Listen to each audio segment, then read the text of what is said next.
Hello বন্ধুরা, সবাই কেমন আছো? আশা করি সবাই ভালোই আছো। শুভ একাডেমি চ্যানেলে নতুন আর একটা ভিডিও নিয়ে চলে এসেছি।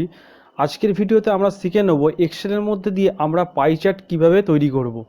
এই পাই চার্টটা কী জিনিসটা আগে প্রথমে বলে দিই। এই জানুয়ারি, এই যে এখানে মান্থ আর সেল লেখা আছে বন্ধুরা, দেখতেই পাচ্ছ। এখানে জানুয়ারি আছে 301, ফেব্রুয়ারি 256, এইরকম করে আমার একটা সেলের একটা লিস্ট তৈরি করা হয়েছে প্রতি মাসের। এইটা কি আমরা পাই চার্টের মাধ্যমে কিভাবে দেখব, সেটাই আজকে আমি আপনাদের শিখিয়ে দেবো। তাহলে চলুন আমি পুরোটা দেখিয়ে দিই আগে। প্রথমে এই যে ঘরটা আছে জানুয়ারি থেকে ডিসেম্বর অবধি, এটা পুরোটা আমি সিলেক্ট করে নেবো।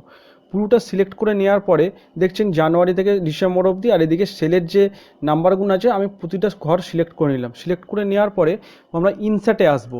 ইনসার্টে আসার পরে এখানে দেখতে পাচ্ছেন ওপরে অনেকগুলো মানে কলম, লাইন, পাই, বার এরম করা আছে, যেগুলো আমরা আজকে শিখবো পাই চার্ট কীভাবে তৈরি করে। তাহলে এই পাই চার্টের মধ্যে মারবো।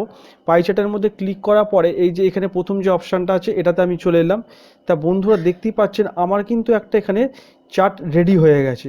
এটাকে আমি একটু বড় করে নিতে পারি, যেটা আমি নিজস্ব মতো অ্যাডজাস্ট করে নিতে পারি। এইবার এইটাকে এখানে এটা ইনসার্টে পেলাম। এবার এইটাকে আমি একটু মানে ডিজাইনটা চেঞ্জ করার জন্য তাহলে আমাকে কি করতে হবে, এইখান থেকে ডিজাইনে আসতে হবে। দেখুন এইখানে ডিজাইন বলে একটা অপশান আছে, ডিজাইনে এলাম। ডিজাইনে আসার পর আমরা এখান থেকে বিভিন্ন রকম কালারও চেঞ্জ করতে পারি, যেটা আপনাদের পছন্দ মতো কালার দিতে পারবেন।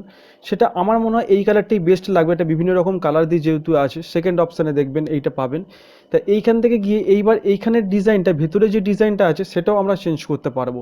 তা সেটা কীভাবে চেঞ্জ করবো আমি দেখিয়ে দিচ্ছি। এই দেখুন সাইডে চার্ট লেআউট বলে একটা অপশান আছে। এইখানে মারলে দেখুন এইরকম একটা অপশান আসছে। এইটা পরে সেকেন্ডটা মারলে এইটা একটা অপশান আসছে, এরকম একটা ডিজাইন দেখতে লাগছে। এইটা একটা রয়েছে। তো এইটা হচ্ছে, এইটাও বেস্ট লাগছে, এইটাও বেস্ট লাগছে। আমার মনে হচ্ছে এইটাই বেস্ট লাগছে। আপনাদের পছন্দ মতো আমরা এটা বানিয়ে নেবেন। আর এখানে চার্ট টাইটেল যেটা লেখা আছে, এখানে আমরা চার্ট টাইটেলের নামটা চেঞ্জ করতে পারবো। তা এখানে আমরা লিখে দিই সেলস বলে লিখে দিই। সেলস বলে যদি লিখে দিই আমরা এখানে, তো জিনিসটা বুঝেই যাবে। তা বন্ধুরা এটা দেখতেই পাচ্ছেন এখানে জানুয়ারি, ফেব্রুয়ারি যেহেতু লেখাটা বড় সাইডে দিয়ে দিয়েছে অ্যারো করে, March, April, May, June, July, August, September, October, November, December পুরোটাই পরপর রয়েছে। আর এইটা যদি করি এতেও পেয়ে যাবো পরপর। দেখতেই পাচ্ছেন এখানেও পরপর, এখানে পার্সেন্টেজগুলো শুধু দিয়েছে। আর এটাই মনে হয় বেস্ট লাগছে, এটা ওর ভালো লাগছে। তো আপনারা পছন্দ মতো করে নেবেন। তো বন্ধুরা ভিডিওটা কেমন লাগলো অবশ্যই কমেন্ট করে জানাবেন। আর যদি ভিডিওটা ভালো লেগে থাকে তাহলে চ্যানেলটা সাবস্ক্রাইব করে দেবেন। যারা অলরেডি সাবস্ক্রাইব করে রেখেছেন তাদের অসংখ্য ধন্যবাদ। দেখা হবে বা পরবর্তী ভিডিওতে। ততক্ষণ পর্যন্ত ভালো থাকুন, সুস্থ থাকুন, টাটা।